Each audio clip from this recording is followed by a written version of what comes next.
My dear cute friends, तो कैसे हैं आप सब। तो मैं आ गई हूँ इस कहानी का नेक्स्ट एपिसोड लेके। और जिस एपिसोड का आप लोगों को बहुत बेसब्री से इंतज़ार था, तो अब इंतज़ार ख़त्म हुआ। तो मैं ज़्यादा बातें ना करके कहानी में आगे क्या होता है वो बोलती हूँ। और इस कहानी का प्रीवियस वीडियोस अगर आप लोगों ने नहीं सुने तो आप लोगों को पता कैसे चलेगा अगर आप इन मिडिल को सुनेंगे। तो पहले वो शुरुआत सुन ले कहानी का, लास्ट 3 एपिसोड। और अगर चैनल को सब्सक्राइब नहीं किया तो जल्दी से कर दे। हाँ, तो नैना का और काव्या का थोड़ा तो मतलब प्यार शुरू हो चुका था, दिल का कनेक्शन। फिर तो रिसेप्शन एंड हो गया और उसके बाद सुबह काव्या अपनी घर चली गई। जब वो जा रही थी नैना एक तक बस उसे ही देख रही थी। तो फिर जैसे ही काव्या अपने घर चली गई तो नैना अपने दिल में बेचैनी महसूस किया। उसे समझ नहीं आ रहा था कि काव्या उसकी नज़र से हटने के बाद उसका दिल इतना बेचैन क्यों है। लेकिन वो क्या करे, लड़की बेचारी, उसका दिल तो उसने काव्या को कब का दे चुका अनजाने में। तो इसी वक्त क्या होता है कि वो बार बार काव्या के बारे में सोचती रहती है। तो वो सोचती है कि अगर मैं काम में उलझा हुआ रहूँगी तो शायद काव्या का ध्यान मेरे ऊपर नहीं आएगा। तो वो इधर उधर का काम करने लगती है। लेकिन क्या करे, उसका पागल दिल बार बार काव्या की ख्यालों में डूबती जा रही थी।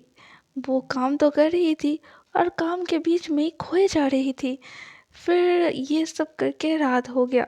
रिसेप्शन की थकान अभी तक नैना के जिस्म से उतरी नहीं थी। घर के दरवाजे पर लोगों की बातचीत होती रहती थी और सब हल्की हल्की गूंज अभी भी थी। लेकिन अंदर आते ही सब कुछ शांत लगने लगा। वो अपने कमरे में रही और फिर उसकी माँ उसे मिलने आया। तो कहा कि तुम अभी तक सोई नहीं। तो नैना ने कहा कि वो बहुत थक गई है दिन भर काम करके, तो पहले नहाएगी और फिर उसके बाद सोएगी। तो वो अपनी मम्मी को गुड नाइट बोल देती है और उसकी मम्मी उसकी कमरे से चली जाती है। तो वो शादी का जो घर था ना, वो अभी भी फूलों की खुशबू में भरा हुआ था, गेंदे फूल की, बहुत सारी फूलों की। तो नैना ने दुपट्टा संभालते हुए सोचा, आज का दिन काव्या के बिना तो अधूरा लगता है। वो फिर थोड़ी देर तक खुद से गुफ्तगू करने लगी। फिर नहा धो के फ्रेश होने के बाद नैना ने हल्का सा कॉटन का नाइट सूट पहना। बाल से अब भी पानी की बूंदें टपक रही थी जो उसके बालों को छू कर गिर रही थी। ड्रेसिंग टेबल के सामने खड़ी वो अपने आईने में अपनी मुस्कान देख रही थी। पर उस मुस्कान के पीछे सिर्फ एक ही चेहरा था, वो था काव्या। तो कंघी चलाते हुए उसका दिल बार बार रिसेप्शन के पलों का दोहरा रहा था। बैल्कनी की वो हल्की रोशनी, काव्या की आंखों की चमक, उसके हाथों का हल्का सा स्पर्श। और फिर अपने मन में सोचने लगी, ये लड़की मेरे दिमाग से निकाल ही नहीं रही। उसने धीरे से कहा खुद से। फिर फ़ोन की घंटी बजी। तभी ड्रेसिंग टेबल पर रखा फ़ोन की स्क्रीन चमकी। Unknown number. तो नैना का दिल एक पल के लिए रुक गया। इस वक्त कौन? तो उसने सोचा, रात के 11:30 बजे रहे हैं। हल्का सा घबराहट पर एक्साइटमेंट महसूस करते हुए उसने कॉल रिसीव तो कर लिया और कहा कि हेलो। उसकी आवाज़ में थोड़ा सा डाउट था। तो दूसरे कोने से एक हल्की सी हंसी सुनाई दी, घंटी जैसी। क्या बात है नैना, ऐसे हेलो जैसे किसी अनजान से बात कर रही हो? तो नैना का दिल तुरंत पहचान गया, काव्या। उसने हैरानी से कहा, आंखों में चमक आ गई। तो उसने पूछा कि काव्या, तुम, मेरा नंबर कहाँ से मिला?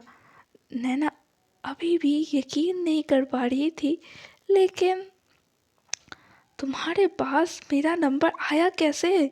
मैंने तो तुम्हें नहीं दिया।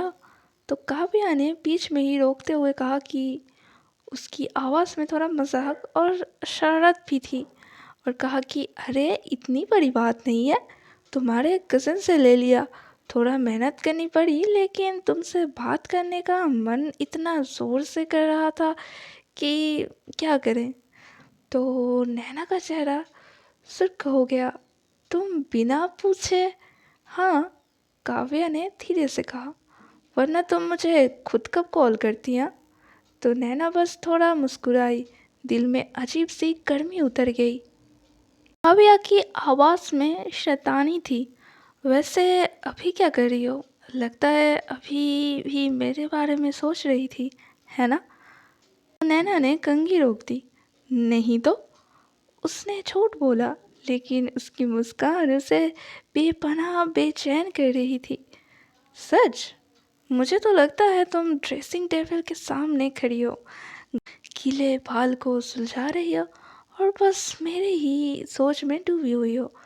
काव्या ने इतना डिटेल्स में कहा कि नैना का दिल जोर से धड़क उठा। तुम तुम देख रही हो क्या मुझे? नैना हंसी, पर आवाज़ में शर्म थी। तो काश देख पाती।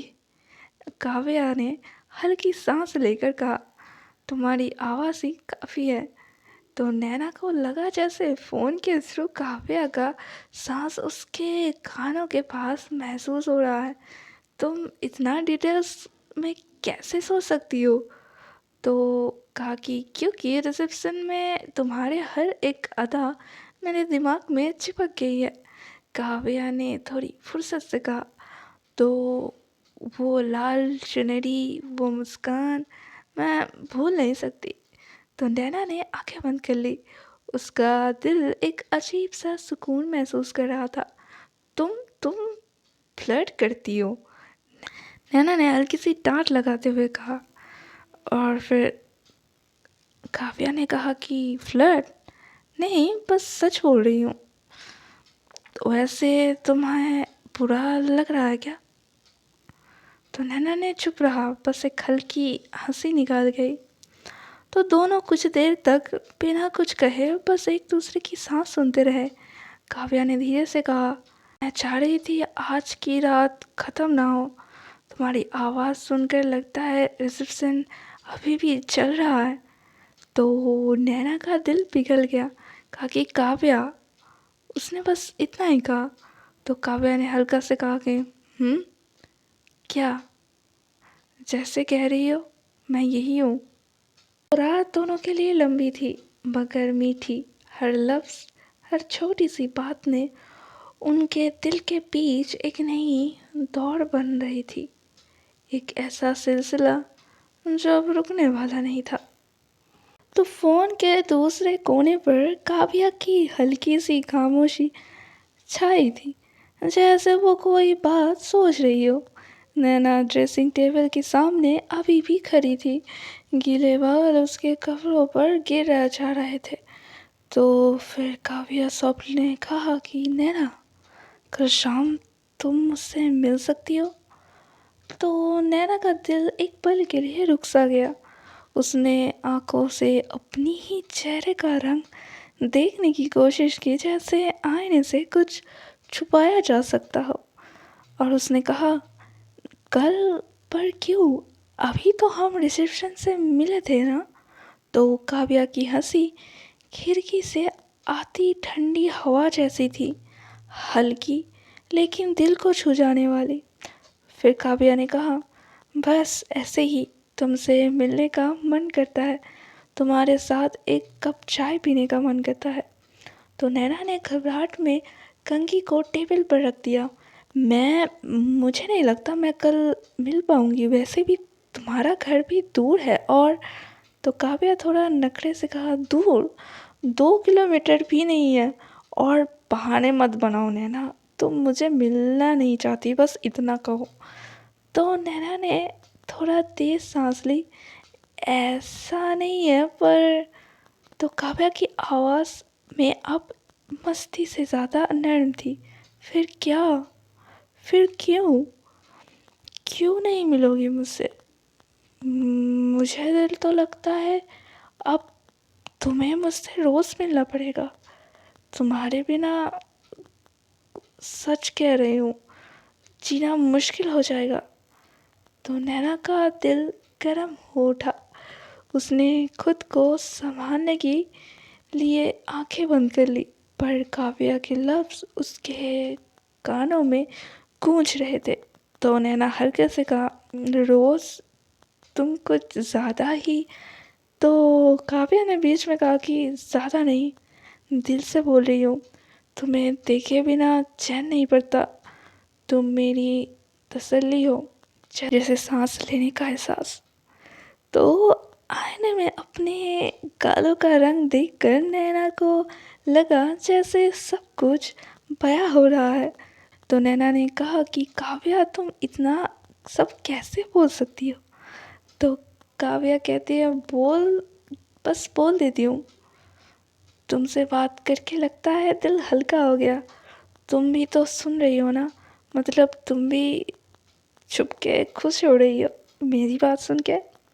तो नैना की मुस्कान उसकी बातों का झूठ साबित कर रही थी। तो नैना हल्की हंसी के साथ कहती, तुम ना बहुत फ्लर्ट करती हो। तो काव्या टीजिंग के साथ कहती है, फ्लर्ट नहीं, बस दिल की बात करती हूँ। तुम्हारे बिना दिल का कोई कोना खाली लगता है। तो बातें का सिलसिला रात देर तक चलता रहा ऐसे ही। और फिर नैना को कौन सी चाय पसंद है, कौन सा गाना और कौन सी चीज़ें करना पसंद है, ये सब बातें वो लोग गुफ्तगू करते हैं। बस मजाक से छोटी छोटी बातें भी उनके बीच एक नई दौड़ बना रही थी। हर हंसी, हर थोड़ी सी खामोशी उन दोनों को और करीब खींच रही थी। काव्या कभी अचानक पूछ लेती, तुम मुस्कुराई क्यों।